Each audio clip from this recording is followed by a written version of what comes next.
Teman-teman semua, hari ini tanggal 25 Desember 2025. Selamat Natal bagi yang merayakan.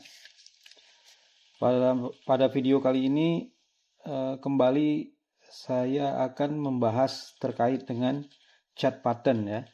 Nah, jadi ini dalam satu video ada dua chat pattern sekaligus yang dibahas. Pertama adalah volatility contraction pattern atau VCP, dan yang kedua adalah ascending triangle. Nah, kita bahas yang pertama dulu. VCP, volatility contraction pattern, artinya adalah pola kontraksi dari volatilitas ya. Pattern chart ini dipopulerkan oleh Mark Minervini. Jadi dia terkenal karena memenangkan kejuaraan US Investing di tahun 1997 dan tahun 2021. Nah, cirinya seperti gambar berikut ini.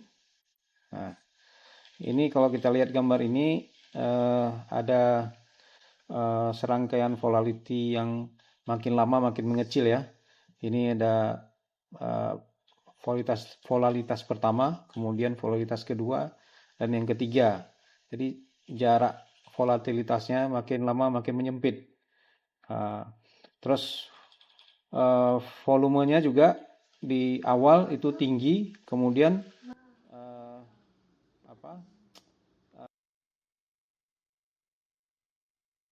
rendah ya, dan kemudian meningkat lagi pada saat breakout.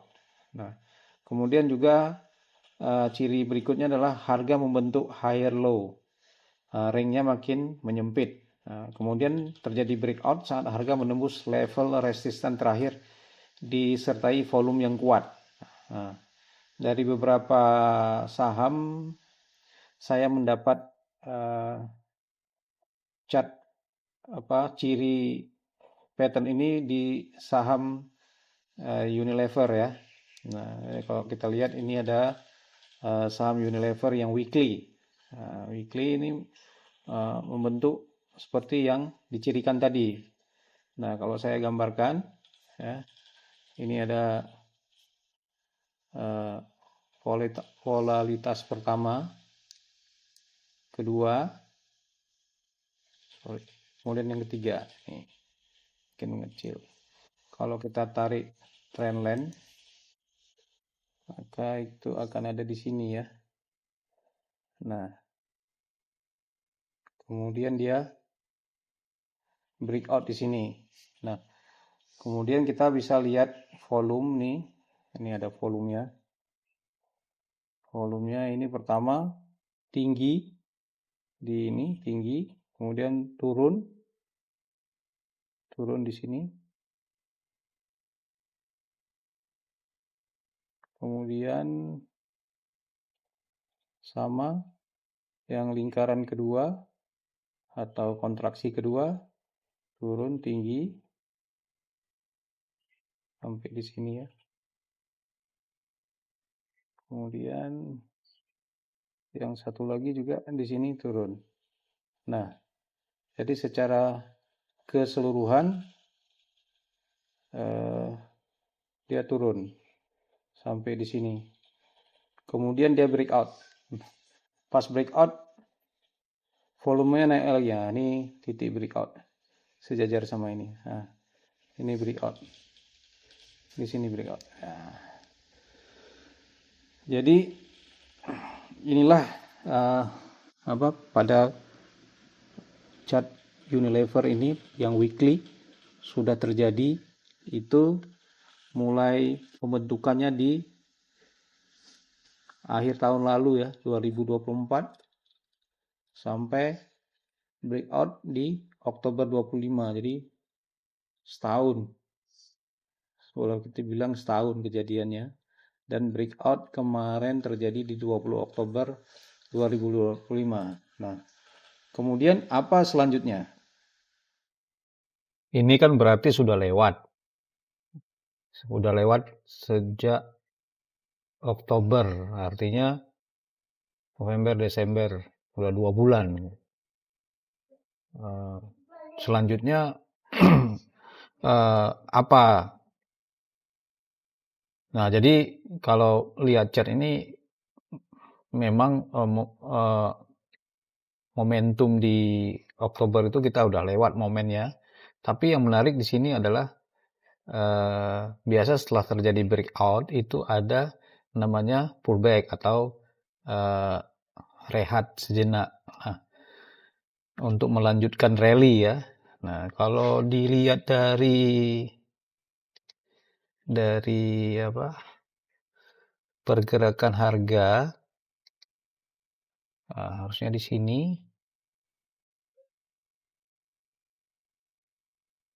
Oh, ya.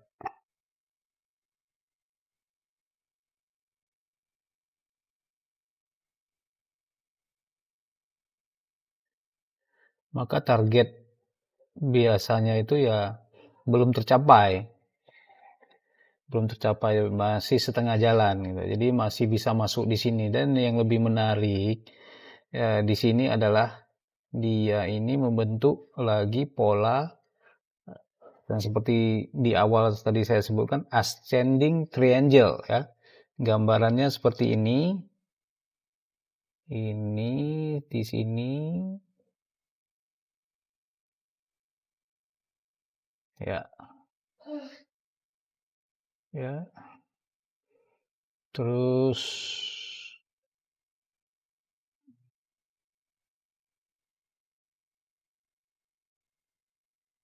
nah, seperti ini. Jadi kalau mau lihat lebih jelas bisa diubah weekly chart ke daily chart. Nah, ini ascending triangle seperti video-video sebelumnya dari Samurai Trading Academy bahwa kemungkinan ini berhasil itu 72,77% ya. Nah, terus di chart juga bisa dilihat ada MA 200 di sini. Ini juga resisten yang kuat ya. Jadi kemungkinan bisa nge-break ini kira-kira menurut saya ya mungkin di bulan Februari. Jadi harus bersabar ya, dalam berinvestasi ya begitu. Nah, jadi untuk bisa di entry jika nanti ditunggu di sini ya, bila membreakout resisten ini, nah di sini kira-kira dengan stop loss di sini, target awal ya mungkin di sini di sekitar 28%. Kemudian kita bisa cek lagi ke target berikutnya di sini kira-kira ya. Di sini yang paling dekat.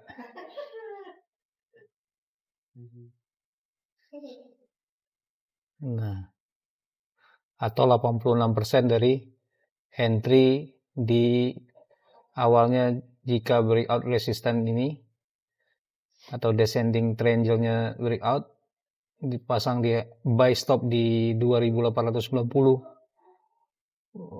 Jadi untuk take profit pertama di sekitar 10%, sekitar tadi 20 24-25%, kemudian yang kedua di 88%, hampir 90%.